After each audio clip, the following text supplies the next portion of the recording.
Hi, this is Mr. Math Techniques and welcome to my channel.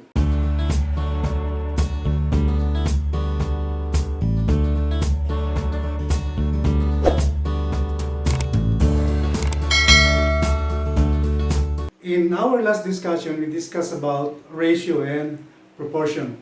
And we have learned that ratio means it is the comparison of two or more quantity of numbers. And proportion is a statement on the equality of two ratios. We have also learned some examples of ratios, such as examples of ratio as 3/4, 1/3, 5/6. We have learned the three ways on how to write a ratio.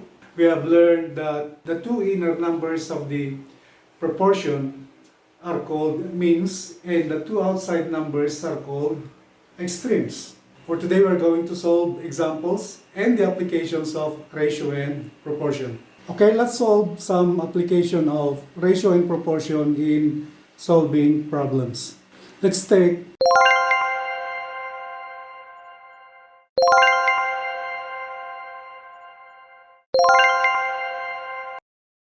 Okay, you are given the number of boys and the number of girls. And it says there are 25 boys and 30 girls. Okay? The question is, what is the ratio? What is the ratio of boys and girls?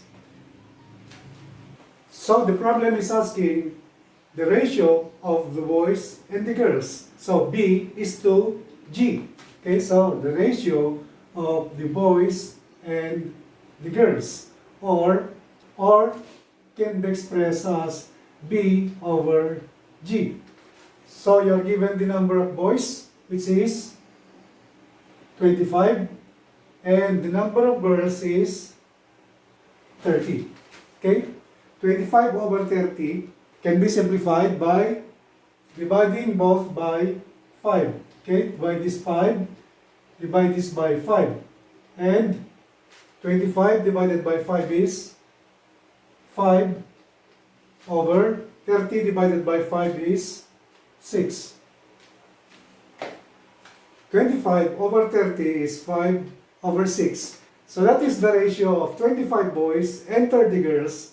There are 5 boys in every 6 girls in the class. Okay, let's solve another example. Our example number 2.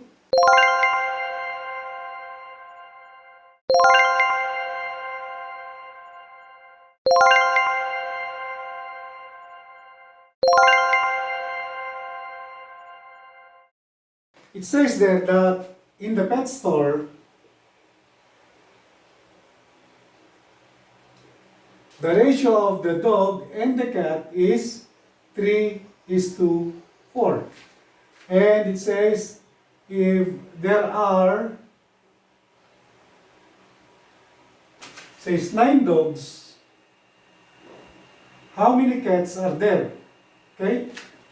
In a pet store, the ratio of a dog and the cat is 3:4. And if there are 9 dogs in the store, how many are cats? Okay? So, we will take ratio and proportion. And we will take the ratio of the dog and the cat against the dog and the cat. And the first ratio is 3:4. Okay? 3:4.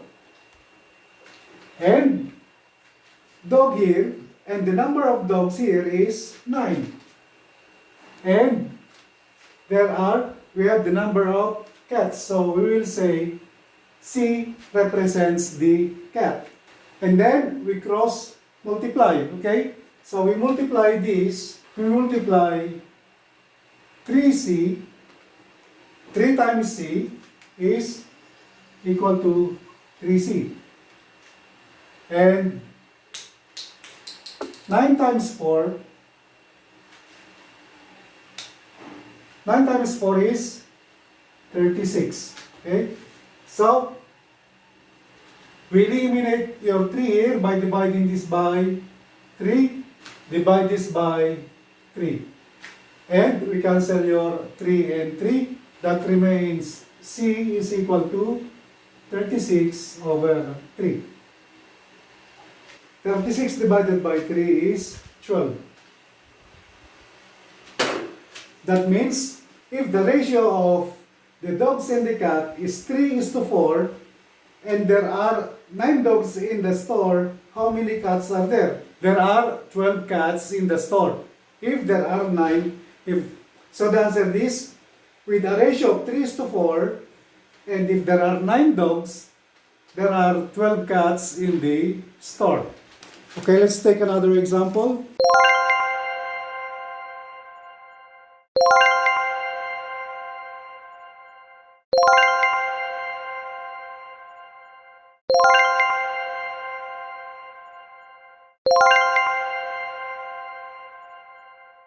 It's your birthday, your mother is planning to prepare dinner and maybe she's planning to invite your neighbors, your friends, your classmates or your relatives and she will cook adobo.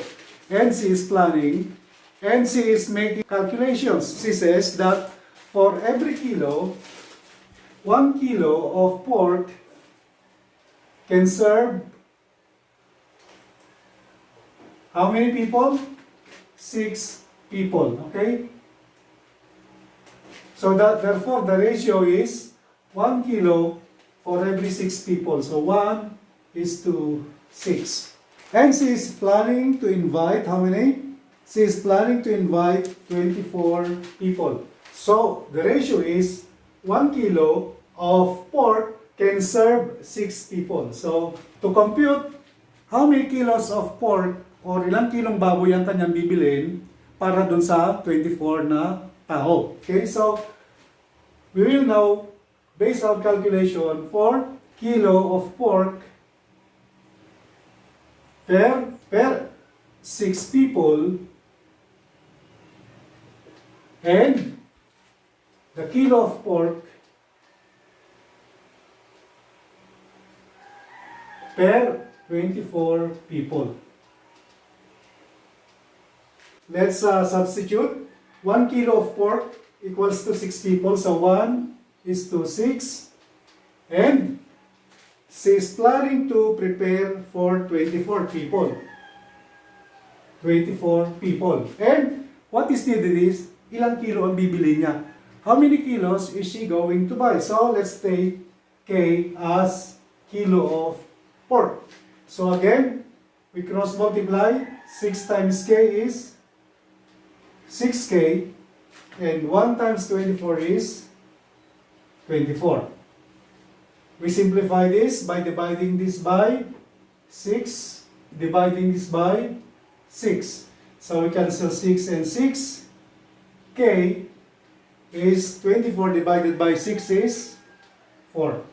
If 1 kilo pork is good for 6 people, your mother should buy 6 kilos for 24 people. You can now help your mother to use ratio and proportion. Now let's take one more example.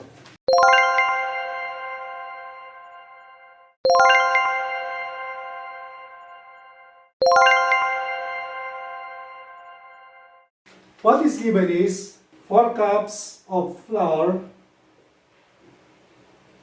and 6 hot cakes. So for every 4 cups of flour, you can make 6 hot cakes.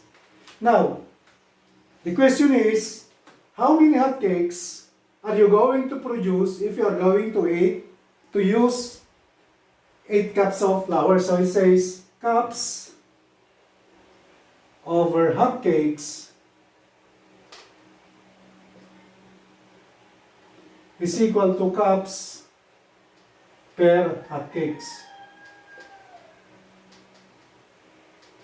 Okay, so it says in the problem, it says that for every cups of flour, you can make 6 hot cakes. So 4 cups of flour can make 6 hot cakes.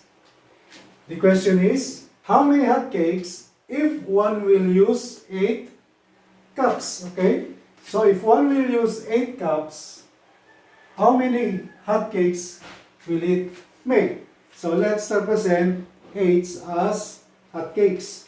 Okay? Again, you are given 4 cups of flour can make 6 hotcakes. How many hotcakes can an 8 cups will make? So again, we cross multiply. We multiply 4 times 8 is 4h, and 6 times 8 is 48. And we eliminate your 4 by dividing both sides with 4. We cancel your 4. We cancel your 4. 48 divided by 4 is 12. That means if you are going to use 8 cups of flour, you can make 12 hotcakes.